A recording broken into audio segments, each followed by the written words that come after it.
وہ اپنے نوٹس اور کتابیں لے کر وہیں بیٹھ گئی۔ قلم منہ میں دبائے وہ اپنی ہی سوچوں میں گم تھی، جب اسے بھوک محسوس ہوئی اور اسے یاد آیا کہ وہ آج گھر سے بھوکے پیٹ ہی نکلی تھی۔ اٹھ کر کینٹین کی طرف چل دی، چاٹ اور گول گپے کی ٹرے لے کر جو ہی وہ مڑی تھی، تبھی فاران نکل کر اس کے سامنے آ گیا۔ زہرا نے اسے تیکھی نظروں سے دیکھا۔ کیا ہے؟ وہ تم نے ناشتہ نہیں کیا تھا آج، تو میں نے سوچا آج تمہارے لنچ کی پیمنٹ میں کر دیتا ہوں۔ کس خوشی میں؟ بس ویسے ہی۔ کوئی ضرورت نہیں ہے، اپنے کام سے کام رکھو۔ اس کے دو ٹوک انداز پر وہ کندھے اچکا کر خاموش ہو گیا۔ لاؤ میں پکڑ لوں۔ اس نے ٹرے کی طرف ہاتھ بڑھائے تھے۔ شکریہ، میں اپنا کام خود کرنے کی عادی ہوں۔ زہرا نے اب کی بار آرام سے جواب دیا۔ میں جانتا ہوں، میں تو بس تمہارے ساتھ چلنا چاہتا تھا۔ پبلک پلیس ہے، سبھی آ جا رہے ہیں میرے آگے پیچھے، برابر میں تم بھی چل لو۔ اس نے بے نیازی سے کندھے اچکائے۔ فاران نے جھلا کر اسے جاتے دیکھا تھا۔ وہ ایک بہت ہی پر اعتماد لڑکی تھی۔ وہ فرحان سے پورے 2 سال بڑی تھی، یونی میں اس کا جونیئر تھا۔ وہ جانتی تھی وہ اس کے لیے خاص جذبات رکھتا ہے، لیکن وہ اس کی حوصلہ افزائی نہیں کرنا چاہتی تھی۔ وہ ماموں کے گھر میں اپنی حیثیت بھی جانتی تھی اور اپنی حدود بھی۔ گھر میں وہ معانی کے ڈر سے کم ہی بات کرتا تھا، لیکن یونی میں گاہے بگاہے وہ اس کے آگے پیچھے گھومتا رہتا تھا۔ زندگی پورے من کے ساتھ گزارنی چاہیے۔ اپنی آنکھوں کے سامنے رکھی ڈائری پر لکھا یہ جملہ پڑھ کر وہ اس میں کھو سی گئی۔ تبھی اسے اپنے اوپر کسی کی چپتی نظریں محسوس ہوئیں۔ اس نے سر اٹھا کر دیکھا تو حازم خان لیکچر دیتے ہوئے تیز نظروں سے اسے ہی دیکھ رہا تھا۔ وہ سٹپٹا کر اپنی نوٹ بک پر جھک گئی۔ کلاس کے بعد حازم خان نے اسے اپنے آفس میں طلب کیا تھا۔ وہ بہت اعتماد سے اس کے پیچھے چل دی۔ اپنے آفس میں داخل ہو کر اس نے چیئر سنبھالی اور پین کو 2 انگلیوں میں گھماتے ہوئے زہرہ جمال پر نظریں جما دی۔ اس شخصی نظروں سے اسے اپنا اعتماد جاتا محسوس ہو رہا تھا۔ تبھی اس نے اپنے ٹیبل پر اس ہفتے کا یونی میگزین پھینکا تھا۔ مس زہرہ جمال، اس ہفتے میگزین میں آپ کا کالم شائع ہوا ہے۔ کیا آپ بتانا پسند کریں گی کہ یہ کیا لکھا ہے آپ نے؟ اس نے آگے بڑھ کر میگزین اٹھایا اور ادارتی صفحہ کھولا، جس میں سب سے پہلا کالم اسی کا تھا۔ عنوان تھا ادب کی تاریخ، لیکن جوں جوں وہ کالم پڑھتی جا رہی تھی، اس کی رنگت متغیر ہوتی جا رہی تھی۔ سر، یہ کالم میرا ہی ہے، میں نے اسی عنوان پر لکھا تھا، لیکن اس میں جو کچھ لکھا ہوا ہے وہ میں نے نہیں لکھا۔ میں آپ کو بے وقوف لگ رہا ہوں مس زہرہ جمال، آپ اب مزید میگزین کے لیے کام نہیں کر سکتی۔ زہرہ نے کچھ کہنے کے لیے لب واگ کیے، لیکن اس سے پہلے ہی وہ بول اٹھا۔ اب آپ جا سکتی ہیں۔ وہ اپنا بیگ سنبھالتی باہر نکل آئی۔ دوسری طرف حازم خان گہری سوچ میں گم دروازے پر نظریں جمائے بیٹھا تھا۔ تبھی اس کے موبائل پر حاکم علی خان کی کال آئی۔ السلام علیکم آغا جان۔ وعلیکم السلام، کیسے ہو حازم؟ ٹھیک ہوں۔ کب واپس آ رہے ہو؟ جلدی، 10-15 دن تک لوٹ آؤں گا آغا جان۔ حازم، اسے ساتھ لے کر آنا۔ آغا جان، آپ سے کیے گئے وعدے کو نبھانے کے لیے ہی یہاں آیا ہوں۔ آپ بے فکر رہیں۔ اس کی کال بند کر کے اس نے ایک اور نمبر ڈائل کیا۔ دوسری طرف سے کال پک کرنے پر اس نے اپنا تعارف کروایا۔ میں حازم خان بات کر رہا ہوں، حاکم علی خان کا پوتا۔ کیسی ہیں آپ؟ دوسری طرف اس کی بات سن کر خاموشی چھا گئی۔ چچی جان، میں اپنی امانت لینے آیا ہوں۔ میں اب تمہاری چچی نہیں ہوں۔ اوکے، سوری، لیکن میں اپنی امانت لینے آیا ہوں۔ مجھے اس کا جواب چاہیے۔ آپ بتائیں، میں کب تک آ جاؤں؟ حازم خان، اس کا خیال اپنے دل سے نکال دو۔ یہ تو ممکن نہیں ہے، کیونکہ وہ میری منگ نہیں ہے، وہ میری منکوحہ ہے، اور میں حازم خان اگلے 10 دنوں میں اسے یہاں سے لے جاؤں گا۔ حازم دیکھو، غور سے میری بات سنو۔ میں اس کی شادی اپنے بھتیجے سے کرنا چاہتی ہوں، اور وہ بھی ایسا ہی چاہتی ہے۔ ان کی آخری بات پر اس نے مٹھیاں بھینچ لیں اور اس نے غصے میں موبائل سامنے دیوار پر دے مارا۔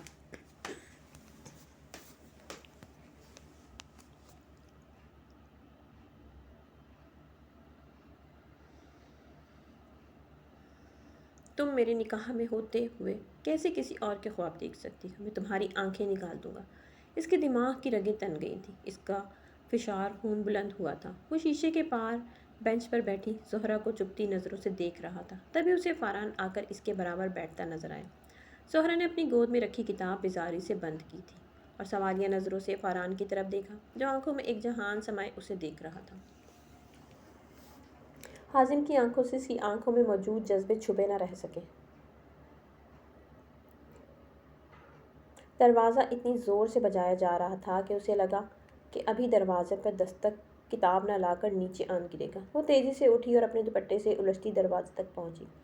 دروازہ کھولنے پر سامنے ممانی کو دیکھ کر وہ سخت بیزار ہوئی۔ کتنی سست انسان ہو تم زہرا، نیچے کب سے سب لوگ تیار بیٹھے ہیں اور تم گھوڑے گدھے بیچ کر سو رہی ہو؟ جلدی سے نیچے آ کر ناشتہ بناؤ۔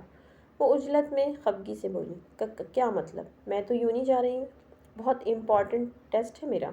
وہ ہکلا کر بولی کیونکہ ممانی کا حتمی انداز اس کے اندر گھنٹیاں بجا رہا تھا۔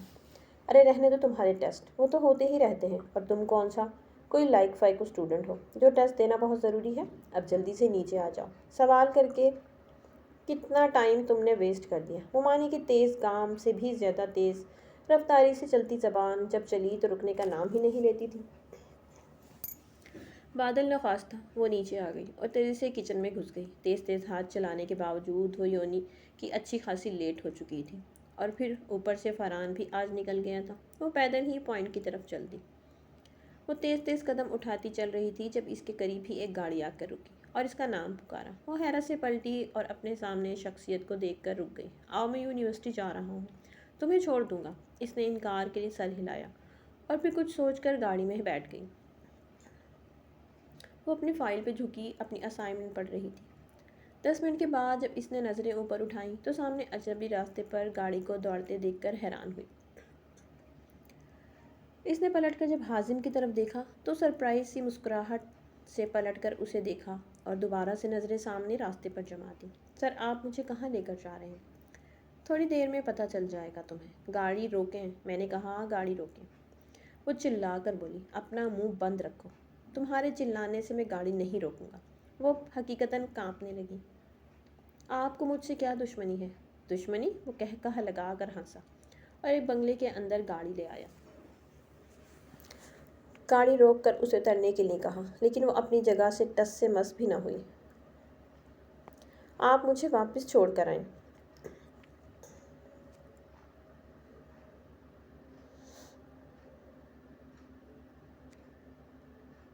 آپ کیسے انسان ہیں؟ اپنی حفظ کی تسکین کے لیے یونی میں پڑھانے گئے ہیں اور پھر وہاں سے ایسی ہی لڑکیوں کو لا کر اپنا مطلب پورا کرتے ہیں؟ میں تم پر پورا حق رکھتا ہوں زہرا جمال، اور تمہاری بکواس سننے کے لیے میں تمہیں یہاں نہیں لایا ہوں۔ اور پھر وہ گاڑی سے نکل کر گھوم کر اس کی سائڈ پر آیا اور اس کے چیخنے چلانے کی پرواہ کیے بغیر اسے گھسیٹتا ہوا اندر لے گیا، جہاں مولوی صاحب کے ساتھ کچھ اور لوگ بھی موجود تھے۔ اسے ایک کمرے میں لے جا کر اس نے اپنا کوٹ اتارا اور سائڈ پر پھینکا۔ وہ اپنا غصہ کنٹرول کرنے کے لیے ونڈو کھول کر اس کی طرف پشت کر کے کھڑا ہو گیا۔ زہرا ایک عزم سے اٹھی اور چیل کی مانند اس پر جھپٹی۔ حازم نے بروقت اپنا بچاؤ کیا اور اس کے دونوں بازوؤں کو جکڑ لیا۔ زہرا نے پورا زور لگا کر خود کو چھڑانے کی کوشش کی، لیکن ناکام رہی۔ زہرا جمال، اگر اپنی ماں کی خیریت چاہتی تو چپ چاپ نکاح نامے پر دستخط کر دو۔ حازم نے موبائل سے ایڈٹ کیا ہوا ایک وائس نوٹ چلا کر اس کے سامنے رکھا۔ زہرا کا چہرہ لٹھے کی مانند سفید پڑ گیا۔ حازم خان، یہ تم اچھا نہیں کر رہے۔ میں تمہاری زندگی کو جہنم بنا دوں گی۔ یہ میرا تم سے وعدہ ہے، اپنے وعدے پہ قائم رہنا زہرا جمال، اور یہ تو وقت ہی بتائے گا کون کس کی زندگی جہنم بناتا ہے۔ 2 گھنٹے کے بعد وہ اسے یونیورسٹی ڈراپ کر گیا تھا۔ زہرا ایک ٹرانس کی کیفیت میں گھر پہنچی تھی اور پھر کئی دن وہ اپنی بربادی پر ماتم کرتی رہی۔ اسے سمجھ نہیں آ رہی تھی کہ چند دنوں میں ایسی کون سی دشمنی نکل آئی تھی جو حازم خان نے اس کے ساتھ ایسا کھیل کھیلا تھا۔ سوچ سوچ کر اس کا دماغ پھٹنے کے قریب ہو گیا۔ ممانی کے طعنے تشنے ایک طرف تھے، فرحان تشویش سے اسے دیکھتا تھا، جو کسی بات کے جواب میں کوئی رسپانس ہی نہیں دے رہی تھی۔ حازم خان تو اگلے ہی دن اسے جا کر لانا چاہتا تھا، لیکن آغا جان کی طبیعت اچانک خراب ہونے کی وجہ سے وہ مصروف ہو گیا، اور پھر اس دوران پورے 2 ماہ گزر گئے، اور فراغت ملتے ہی وہ سب سے پہلے اس کے ننیال پہنچا تھا، اور پھر وہاں ثانیہ بیگم بھی پہنچ آئی تھیں۔ ان کا کہنا تھا وہ اپنی لاڈو پلی بیٹی کو اس جہنم میں نہیں بھیجیں گی۔ جہاں سے وہ جان چھڑا کر بھاگی تھی وہ اس کے راستے میں آ گئی تھی۔ حازم خان، تم زہرہ کو یہاں سے لے کر نہیں جا سکتے۔ ہم کورٹ میں جائیں گے۔ بچپن میں کی گئی شادیوں کا کوئی وجود نہیں ہوتا۔ زہرہ تمہارے ساتھ نہیں رہنا چاہتی۔ اگر تم میں ہمت ہے تو عدالت میں سامنا کرو، جہاں میں یہ ثابت کر دوں گی کہ میری بیٹی کا نکاح بچپن میں اس کے دادا نے میری مرضی کے بغیر کروا دیا تھا۔ ان کی بات سن کر اس نے ہونٹ بھینچ لی۔ ٹھیک ہے، آپ بچپن کے نکاح کو نہیں مانتے، لیکن اگر آپ کی بیٹی اپنی مرضی سے نکاح کرے گی تو آپ مان لیں گی۔ کیا مطلب؟ مطلب صاف ہے۔ ٹھیک 2 مہینے پہلے آپ کی بیٹی اپنی مرضی سے مجھ سے یہ نکاح کر چکی ہے، اور یہ رہا اس کا ثبوت۔ اس نے کوٹ کی جیب سے نکاح نامہ نکال کر ان کے سامنے ٹیبل پر رکھ دیا، اور پھر آغا جان کی خواہش کے احترام میں وہ اسے لے آیا تھا۔ حویلی کی ان اونچی دیواروں میں عورتوں کے لیے ایک تحفظ کا احساس ہوتا تھا، جو آزادی پسند عورتوں کے لیے ایک قید خانہ ہے، لیکن وفا شعار عورتوں کے لیے ایک جنت اور سکون ہے۔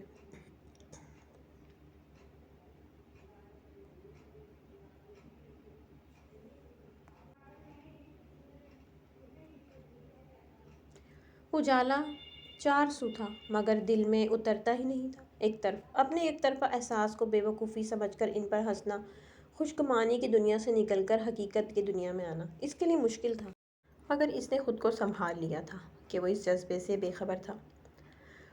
وہ نہ تو زبردستی اس کے دل میں اپنی محبت کا بیج ڈال سکتی تھی، نہ یوں اسے پا سکتی تھی۔ رانیہ کی محبت کی عمر بس اتنی ہی تھی۔ اس نے قسمت کا لکھا سمجھ کر قبول کر لیا۔ حازم کی عنایات یاد آتی تھی تو اسے یقین نہیں آتا تھا کہ وہ اپنی زندگی میں اس لڑکی کو لے آیا ہے جس سے وہ نفرت کرتا تھا۔ کئی بار وہ اپنی نفرت کا اظہار کر چکا تھا، لیکن پھر یکایک نہ جانے کیا ہوا تھا۔ وہ اسے لے آیا تھا۔ وہ جمال ماموں سے بہت محبت کرتا تھا۔ ان کی آخری وقت پہ وہ ان کے پاس تھا۔ وہ ممانی اور زہرہ کو ہی یاد کرتے کرتے اس دنیا سے رخصت ہو گئے تھے۔ تب سے اس کے دل میں ایک زہرہ اور اس کی ماں کے لیے نفرت بھر گئی، اور وہ اس کا برملا اظہار بھی کرتا تھا۔ آغا جان نے اسے بہت سمجھایا تھا، لیکن وہ بظاہر خاموش ہو گیا۔ لیکن رانیہ کے سامنے وہ اپنے دل کی بھڑاس نکال لیتا تھا۔ وہ اپنے خیالوں میں گم بیٹھی تھی، جب تھپ سے وہ سامنے آ کر بیٹھ گیا۔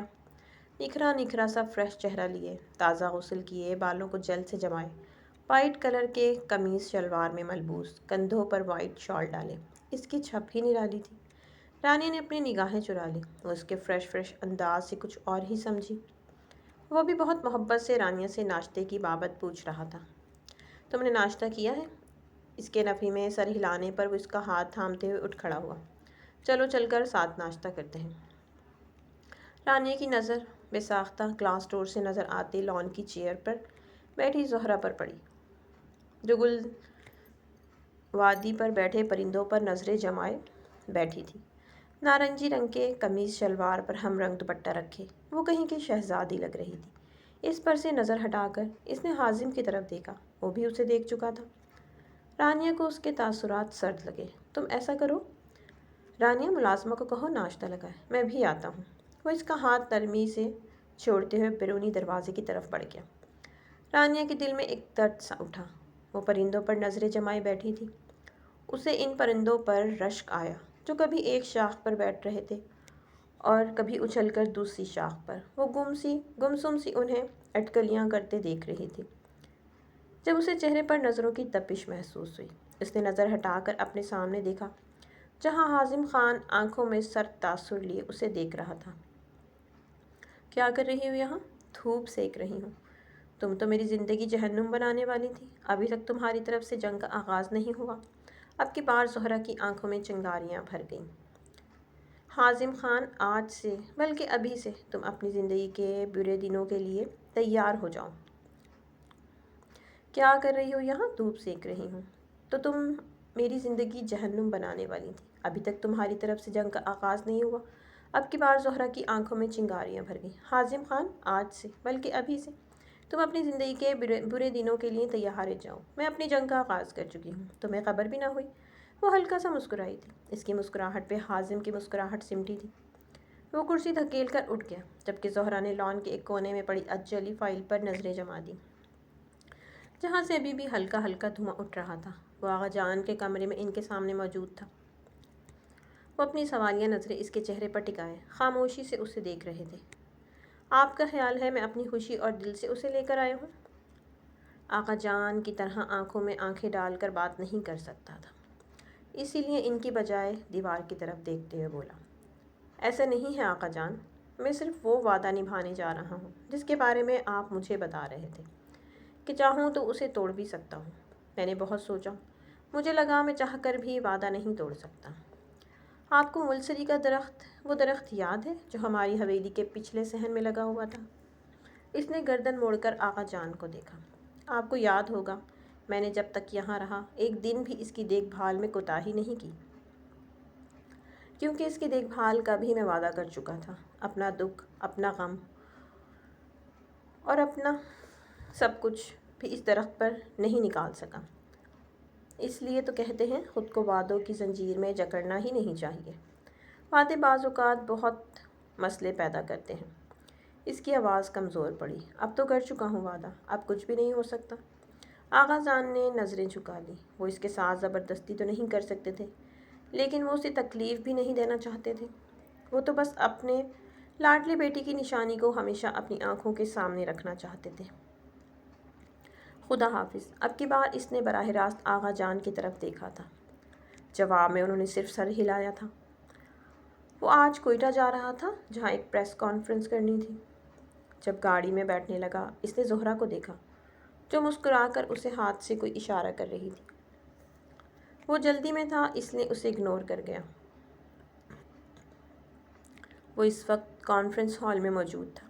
اس نے سیٹ سنبھالتے ہوئے صحافیوں کو اشارے سے سوالات شروع کرنے کو کہا۔ وہ اپنے علاقے میں ایک الیکٹرک پاور پروجیکٹ شروع کر رہا تھا جس کے لیے اسے پارلیمنٹ سے منظوری چاہیے تھی۔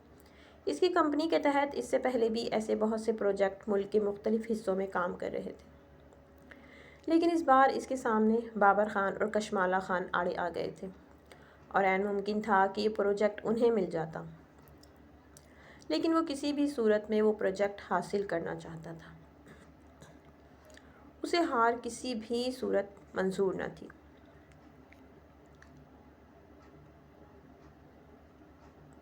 ایک صحافی کے پروجیکٹ کی تخمینہ لاگت کے حوالے سے پوچھے گئے سوال پر اس نے اپنی سامنے رکھی سرخ کور والی فائل کھولی تو سامنے کورے کاغذ دیکھ کر اسے ایک جھٹکا لگا جسے وہ مسکراہٹ کے لبادے میں چھپا گیا۔ اس کی آنکھوں کے سامنے زہرہ جمال کی مسکراہٹ اور وہ مخصوص اشارہ آنکھوں کے سامنے لہرایا۔ اس کی آنکھوں میں چنگاریاں بھر گئیں۔ پریس کانفرنس کے اختتام پر ہارن بھیجے۔ تیزی سے راہداریاں عبور کرتا لفٹ تک پہنچا۔ لفٹ سے نکل کر ڈرائیور کا انتظار کیے بغیر وہ تیزی سے گاڑی کی طرف بڑھا اور گاڑی سٹارٹ کر کے گاڑی گاؤں کے راستے پر ڈال دی۔ وہ آندھی طوفان کی طرح حویلی پہنچا تھا۔ گاڑی سے نکلتے ہوئے اس کا دماغ کھول رہا تھا۔ وہ مین روڈ سے اندر داخل ہوا تو رانیہ سے ٹکراتے ٹکراتے بچا۔ اس کے پاس سے گزر کر وہ تیزی سے سیڑھیوں کی طرف بڑھا۔ اس نے ایک زوردار ٹانگ مار کر دروازہ کھولا، لیکن کمرہ خالی دیکھ کر اس کا پارا مزید ہائی ہوا۔ وہ فائل اور کوٹ بیڈ پر پھینک کر واپس نیچے آیا۔ رانیہ سے زہرہ کی بابت پوچھا جس نے اسے بتایا کہ وہ دادو کے کمرے میں ہے۔ تھوڑی دیر خاموش ہو کر کچھ سوچنے لگا، پھر ایڑیوں کے بل مڑا تھا۔ رانیہ، تم زہرہ کو وہاں سے کمرے میں بھیج سکتی ہو؟ اسے میرے آنے کے بارے میں نہیں بتانا۔ دراصل صبح سے اسے دیکھا نہیں ہے نا، تو پلیز تم اسے کسی بہانے سے کمرے میں بھیج دو۔ رانیہ نے حیرانگی سے اس بات میں سر ہلایا اور دادو کے کمرے کی جانب بڑھ گئی۔ حازم خان مطمئن سا اپنے کمرے کی طرف بڑھ گیا۔ اسے زیادہ انتظار نہیں کرنا پڑا۔ ٹھیک 10 منٹ کے بعد اسے کمرے کے قریب چاپ سنائی دی اور اگلے ہی پل وہ کمرے کے اندر موجود تھی۔ زہرہ دروازے کے پیچھے کھڑے حازم خان کو نہیں دیکھ سکی۔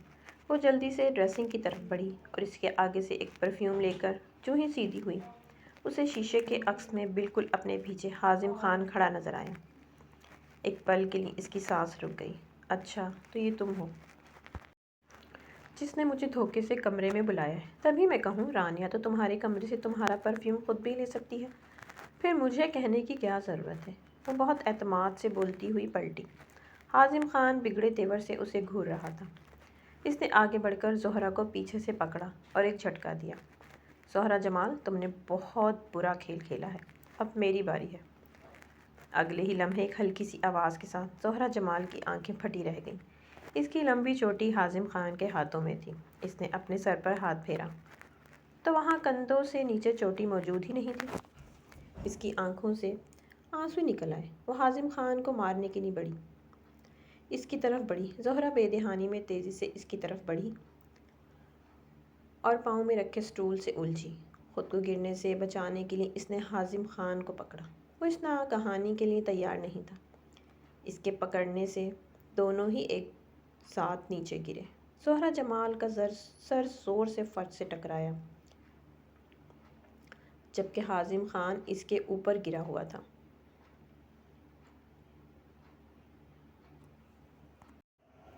زہرا جمال کو اپنے سر کے نیچے کچھ نرم سا احساس ہوا۔ جتنا زور سے وہ گری تھی ویسا اسے درد محسوس نہیں ہو رہا تھا۔ حازم خان نے نیچے گرتے ہوئے اپنا ہاتھ اس کے سر کے نیچے رکھ لیا تھا۔ حازم تو ایک دم سے ہی اٹھ کھڑا ہوا، جبکہ زہرا بیٹھ کر اپنی کوہنیاں سہلانے لگی، اور پھر اسے اپنا بالوں کی یاد آئی اور ٹوٹ کر کتنے ہی آنسو پلکوں سے باہر توڑ کر گالوں پر پھسل آئے۔ حازم خان پنجوں کے بل اس کے پاس بیٹھ گیا۔ زہرا جمال، اپنی خیر مناؤ کہ وہ میری اوریجنل فائل نہیں تھی بلکہ کاربن کاپی تھی، نہیں تو میں نے تمہارا بہت بڑا نقصان کر دینا تھا۔ میرے ساتھ ایسی دشمنی دوبارہ نبھانے کے بارے میں سوچنا بھی نہیں تو اگلی بار میں تمہاری آنکھ نکال کر تمہارے ہاتھ پر رکھ دوں گا۔ زہرا نے نادانستہ طور پر جلدی سے اپنی بائیں آنکھ کو چھوا۔ حازم خان نے بمشکل اپنی مسکراہٹ روکی اور زہرا جمال ہاتھ جھاڑتی اٹھ کھڑی ہوئی۔ حازم خان، میں نے تمہیں وارن کیا تھا، اور ویسے بھی جو تم میرے ساتھ کر چکے ہو وہ کافی ہے۔ اب مجھے مزید ڈرانے کی کوشش نہیں کرنا۔ میں ڈرا نہیں رہا زہرا جمال، میں صرف تمہیں انفارم کر رہا ہوں۔ حازم خان کے انتہائی سنجیدہ انداز پر وہ خاموش ہو گئی۔ میں تو زندگی کو سمجھنے کی کوشش کی اور پھر خود ہی الجھتی گئی۔ میں ایک صفحہ پڑھتی ہوں تو کسی گھنے درخت کی طرح اس کے آگے سے بہت سی شاخیں ہوتی ہیں۔ ایسے محسوس ہوتا ہے کہ ہم ایسی جگہ پر کھڑے ہیں جس کے چاروں اور راستے جا رہے ہیں اور ہمیں ایک راستے کا انتخاب کرنا ہے۔ تو پھر کہاں جایا جائے؟ یہ ایک نہایت ہی مشکل سوال ہے۔ اس کی زندگی میں بھی راستے تو بہت تھے، لیکن انہیں اختیار کرنے کا فیصلہ اس کے پاس نہیں تھا۔ پہلے تو پھر اس کے پاس چوائس تھی، لیکن اب تو بالکل بھی نہیں رہی۔ پہلے وہ خود اذیتی کا شکار تھی تو اب بھی وہی کر رہی تھی۔ اگر چاہتی تو حازم خان کی طرف پیش قدمی کرتی تو وہ اسے کبھی بھی نہ دھتکارتا، لیکن انا آڑے آ جاتی ہے۔ بھلا وہ لڑکی ہو کر کیسے خود سے آگے بڑھے؟ اس کا دماغ الجھا ہوا تھا، ہر وقت ہر مثبت سوچ کے آگے آ کر کہیں منفی باتیں بھی ساتھ کھڑی نظر آتی ہیں۔ تبھی دروازے پر دستک کی آواز پر وہ اپنے خیالوں سے باہر آئی۔ سامنے ملازمہ کھڑی تھی۔ بیوی جی، آپ کو بڑے صاحب بلا رہے ہیں۔ وہ ملازمہ کے پیچھے چل پڑی۔ سیڑھیاں اتر کر وہ مین ڈور سے باہر نکل آئی۔ پھر ایک دروازہ کھول کر اندر داخل ہوئی تو سامنے ایک بڑا ہال تھا۔ ہال کی ایک سائڈ سے لکڑی کی سیڑھیاں اوپر جا رہی تھیں۔ سیڑھیوں کے عین سامنے موجود دروازے کی طرف اشارہ کر کے ملازمہ مڑ گئی۔ اس نے ڈرتے ہوئے لکڑی کے نقش و نگار سے بنے خوبصورت دروازے کے ہینڈل پر ہاتھ رکھا تو وہ کھلتا چلا گیا۔ یہ ایک بہت بڑا کمرہ تھا جسے شاید ڈائننگ روم کے لیے استعمال کیا جاتا ہے۔ ایک سائڈ پر رکھے آرام دہ صوفوں پر ایک نہایت رعبدار شخصیت کے مالک 70-80 سال کے بزرگ موجود تھے۔ زہرا نے بلند آواز میں سلام کیا تو وہ اپنی جگہ سے اٹھ کھڑے ہوئے، آگے بڑھ کر اس کو گلے لگایا اور اس کے سر کا بوسہ لیا۔ زہرا جمال نے الگ ہوتے ہوئے اس بوڑھے شخص کی طرف دیکھا تو ان کے آنسو ان کی داڑھی میں جذب ہو رہے تھے۔ وہ ان سے الگ ہوتے ہوئے مڑی تو سامنے ہی ایک درمیانی عمر کا آدمی بیٹھا تھا۔ اسے ان کی شکل میں حازم خان کی مماثلت نظر آئی۔ وہ بھی اپنی جگہ سے اٹھ کھڑے ہوئے اور اس کے سر پر ہاتھ رکھا اور اسے اپنے برابر بٹھایا۔ وہ ناسمجھی سے ان کے سنجیدہ چہرے دیکھنے لگی۔ بیٹا، کیسی ہو تم؟ یہاں آ کر کیسا لگا؟ جی ٹھیک ہوں، اچھے گزر رہے ہیں دن بھی۔ بیٹا، تم اپنے بارے میں کچھ بتاؤ۔ جی، وہ تھوڑی دیر کچھ سوچنے لگی۔ میرے والد جب میں 1 سال کی تھی تو ان کی ڈیتھ ہو گئی تھی۔ پھر میری والدہ مجھے لے کر میرے ننیال آ گئیں، اور پھر جب میں 5 سال کی تھی تو میری والدہ کی دوسری شادی ہو گئی۔ ان کی شادی اپنے کزن فرمان علی سے ہوئی۔ وہ میری والدہ سے محبت کرتے تھے۔ فرمان علی کی یہ پہلی شادی تھی۔ میری والدہ نے ان سے شادی کے لیے یہ شرط رکھی تھی کہ وہ مجھے اپنے ساتھ رکھیں گے۔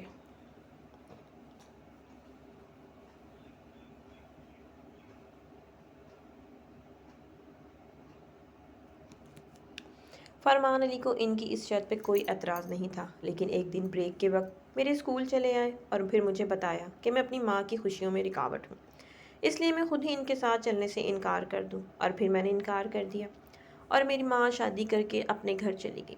تھوڑا عرصہ مجھے یاد کرتی رہی، پھر اپنی دوسری بیٹیوں کی پیدائش کے بعد مجھے بھول گئی، اور پھر میں نانوں کے گھر رہنے لگی۔ میں بہت سکون سے رہ رہی تھی کہ آپ کا پوتا میری زندگی میں کسی لٹیرے کی طرح آیا اور مجھے یہاں اس زندان میں لے آیا۔ وہ انہیں اپنے بارے میں تفصیل سے بتا رہی تھی کہ وہ یہ جان کر کہ وہ ایک غریب اور بے سہارا لڑکی ہے، اپنے پوتے کو کہیں گے کہ وہ اس لڑکی کو چھوڑ دے۔ آقا جان، میں چلتا ہوں، مجھے کچھ ضروری کام ہے، کوئٹہ جانا ہے۔ حازم خان کی آواز پر اس نے پلٹ کر دیکھا جو اس کے پاس کھڑا اپنا کوٹ اٹھا رہا تھا۔ زہرا کو دیکھ کر اس نے دانت پیسے۔ مظلوم بننے کا ڈھونگ اچھا کر لیتی ہو، وہ اپنی کہہ کر دروازے کی طرف مڑ گیا۔ دور تک اس کی نگاہوں نے اس کا تعاقب کیا۔ اس کے منظر سے غائب ہوتے ہی وہ آغا جان کی طرف مڑی۔ انہوں نے اس کے سامنے ایک تصویر رکھی جس میں ایک بہت خوبصورت نوجوان مسکرا رہا تھا۔ کیا تم اسے جانتی ہو؟ زہرا نے نفی میں سر ہلایا۔ یہ جمال حاکم علی خان ہے، تمہارا باپ۔ ان کی بات پر وہ ناسمجھی سے انہیں دیکھنے لگی۔ تمہاری ماں اور باپ دونوں یونیورسٹی میں ساتھ پڑھتے تھے۔ جمال کو تمہاری ماں سے محبت ہو گئی تھی۔ تمہاری ماں کا تعلق ایک مڈل کلاس گھرانے سے تھا۔ جمال کے اونچے اسٹیٹس سے متاثر ہو کر وہ بھی اسے پسند کرنے لگی۔ ہمارے یہاں خاندان سے باہر شادی کرنے کا رواج نہیں تھا، اس لیے میری مخالفت کے باوجود جمال نے ثانیہ سے نکاح کر لیا اور میں نے اسے حویلی سے بے دخل کر دیا۔ اسے شادی کے بعد کوئی ڈھنگ کی جاب بھی نہ مل سکی اور 2 سال میں ہی تمہاری ماں کے سر سے محبت کا بھوت اتر گیا اور تمہیں لے کر اس کی زندگی سے چلی گئی۔ وہ لٹا ہوا واپس حویلی چلا آیا اور تمہاری یاد میں بہت تڑپتا تھا۔ اس لیے جب تم 3 سال کی تھی تو رمیز تمہیں تمہاری ماں سے چھین کر حویلی لے آیا تھا، لیکن جمال کا کہنا تھا کہ وہ بیٹی کو ماں سے جدا نہیں کرے گا اور رمیز کو کہا کہ وہ تمہیں واپس چھوڑ آئے، لیکن تمہیں یہاں سے واپس لے جانے سے پہلے رمیز نے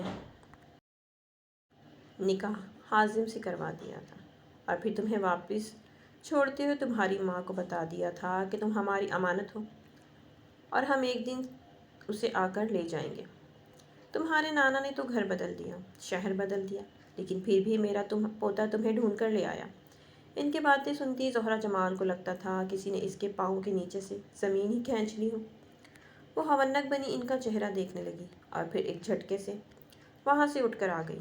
وہ تو خود کو مظلوم سمجھتی تھی، لیکن یہ نہیں جانتی تھی کہ اس کی تو زندگی ایک جھوٹ ہے، لکیر کی فقیر۔ جو ماں نے بتا دیا بس اس پر یقین کر لیا، کبھی پلٹ کر ماں کو اتنا بھی نہ پوچھا کہ میرے باپ کی کوئی تصویر تو ہوگی، وہی دکھا دیں۔ اس نے اپنے موٹے دماغ پر کبھی اتنا زور ڈالا ہی نہیں۔ آج کی رات اس پر بہت بھاری تھی۔ اسے لگ رہا تھا اس کی زندگی ایک مذاق ہے، لیکن آج پہلی بار اس نے آنسو نہیں بہائے تھے۔ وہ سن ہوتے دماغ کے ساتھ بس یہ سب قبول کرنے کی کوشش کر رہی تھی کہ آیا جو کچھ اسے بتایا جا رہا ہے کیا وہ سچ ہے؟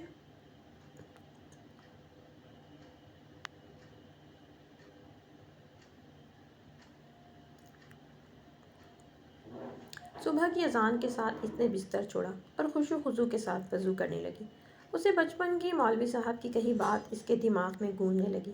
اللہ رب العزت جو چیزیں سب سے پہلے دنیا سے اٹھائے گا، ان میں سے ایک عبادتوں میں خشوع و خضوع بھی ہے، اور آج بہت عرصے کے بعد رب کے ہاں سر بسجود تھی، اپنی کوتاہیوں، خامیوں اور رب سے کی گئی شکووں کی معافی مانگ رہی تھی۔ اسے سمجھ آ گئی تھی کہ وہ رب تو ہماری تقدیر میں جو لکھتا ہے وہ بہتر نہیں بہترین ہوتا ہے۔ انسان تو بس راستے ڈھونڈتا رہ جاتا ہے اور رب تعالیٰ منزل پر پہنچا دیتا ہے۔ بس اس نے یہ سیکھا کہ جو رب کی رضامندی وہی بندے کی رضا ہونی چاہیے۔ ہم اس کے سامنے اپنی چاہتیں رکھتے ہیں یہ جانے بغیر کہ وہ ہمارے لیے صحیح ہیں یا غلط، جبکہ ہمارا رب ہماری کوتاہیوں کے بعد بھی ہمیں اپنی رحمت کا کاملہ سے نوازتا ہے۔ اس نے خود کو وقت کے دھارے پر چھوڑ دیا اور 8 بجے کے قریب ناشتے کے لیے نیچے آئی تو ڈائننگ روم سے بہت سی آوازیں آ رہی تھیں۔ وہ اندر داخل ہوئی تو باتیں کرتے سب لوگ خاموش ہو گئے۔ آغا جان، رمیز تایا، پھپھو، رانیہ اور حازم کے ساتھ ایک بہت ہی گریسفل سی خاتون موجود تھی، سر پر دوپٹہ جمائے، ایک کندھے پر چادر ڈالے، ان کی نظر زہرہ پر رک گئی۔ یہ کون ہے؟ یہ زہرہ ہے۔ رمیز خان کے جواب پر رومینہ خان نے ایک شکایتی نظر بیٹے پر ڈالی اور زہرہ سے منہ پھیر کر آغا جان، یہ لڑکی یہاں کیوں آئی ہے؟ آغا جان نے غصے سے ہاتھ سے چمچ پلیٹ پر پھینکا۔ کیونکہ یہ اس گھر کی بیٹی ہے۔ تمہیں کوئی اعتراض ہے؟ وہ اپنی روبدار آواز میں بولے۔ رومینہ خان نے نفی میں سر ہلایا اور کھانا چھوڑ کر اٹھ گئی۔ زہرہ کے پاس سے گزرتے ہوئے ایک تیز نظر اس پر ڈالی اور باہر نکل گئی۔ زہرہ حازم خان کے برابر والی چیئر پر بیٹھی تو وہ سب سے ایکسکیوز کرتا ہوا کمرے میں ایک سکوت چھایا ہوا تھا۔ حازم خان سر جھکائے بیٹھا تھا، جبکہ رومینہ خاتون غیظ و غضب کی تصویر بنی ہوئی تھی۔ مجھے بہت افسوس ہے حازم خان کہ میں نے تم جیسے بیٹے کو جنم دیا، جس نے مجھ سے اتنی بڑی بات چھپائی، اور تم اس لڑکی کو ڈھونڈ کر اس گھر میں لے آئے ہو۔ جانتے ہو اس کی ماں نے کیا کیا تھا؟ ماں جانتا ہوں، اور اب اسی ماں کی بیٹی کو حساب دینا پڑے گا۔ میری ماں اور ماسی کے ایک ایک آنسو کا حساب لوں گا۔ آپ فکر نہ کریں، میں کچھ سوچ کر ہی اسے اس گھر میں لایا ہوں، آپ بس ٹینشن مت لیں۔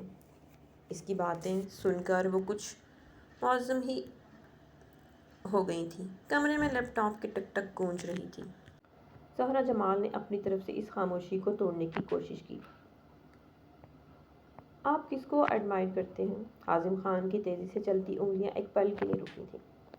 اس نے ایک آئی برو اٹھا کر زہرہ جمال کے چہرے پر ایک تیز نظر ڈالی۔ Nicolas Tesla. وہ کون ہے؟ اپنے وقت ایک صدی پہلے جنم لینے والا انسانیت کا محسن، اے سی کرنٹ کا موجد۔ آپ کو وہ کیوں پسند ہے؟ حازم خان نے لیپ ٹاپ بند کر کے ایک سائڈ پر رکھ دیا۔ تم کیوں پوچھ رہی ہو؟ ویسے ہی، جنرل نالج کے لیے۔ اچھا، اس نے اچھا کو لمبا کھینچا۔ جنرل نالج کتابیں پڑھنے سے امپروو ہوتا ہے، دوسروں کی پسند جاننے سے نہیں۔ اور پھر سے لیپ ٹاپ اٹھا چکا تھا، اور پہلی بار زہرہ جمال کے دل میں اس شخص کے لیے تھوڑی سی جگہ بنی تھی۔ اور آگے اس کا دل اسے کہاں لے کر جانے والا تھا، یہ تو وقت ہی بتائے گا۔